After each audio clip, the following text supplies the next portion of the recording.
د هیواد نه د آبادۍ خبر له دې مزنګ څخه تر کوټې سنګي میرویس میدانه پورې د سړک دویمه طبقه قیر چارې روانې دي. دا پاس ویډیو هم در سره تر اخره پورې وګورئ. قیریزی لایه دوم یا طبقه نهایی سرک دهمزنگ تا کوته سنگی یا میرویس میدان در مربوطات ناحیه سوم به گونه جدی ادامه دارد و تلاش می شود تا این پروژه در کوتاه‌ترین زمان ممکن تکمیل و به بهره برداری سپرده شود.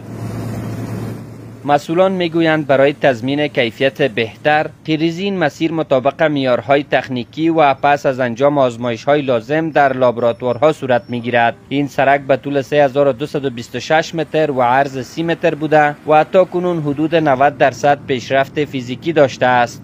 ما در نظر داریم به اساس پلان تطبیقی پروژه تمام ویرین کورس اسفالت در یک هفته پیش رو خلاص بکنیم.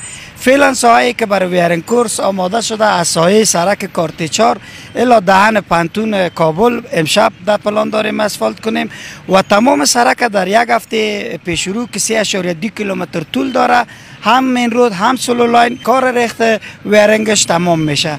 قابل ذکر است که ویرینگ از این سرک در عرض 11 متر در مین رود ما و عرض 6 متر در سولو لاین ما این ویرینگ انداخته میشه. سرک مذکور دارای یک خط اصلی و یک خط فرعی می باشد و بخش های چون اعمار آبروها، گلدانها، پیاده‌روها، نصب پایه های تنویر، خط اندازی و سایر اجزای مورد نیاز یک سرک معیاری را نیز در بر میگیرد. قبلا که بود خیلی دو سرک بود، قید بود دیگه، در رفت آمد خیلی مشکلات ایجاد میکرد. بعد از اینکه این سرک کلان کرده دیگه خیلی سهولت‌ها زیاد شده. واقعا خوشحال هستیم و تشکر خاص می‌کنیم از شهرولی کابل.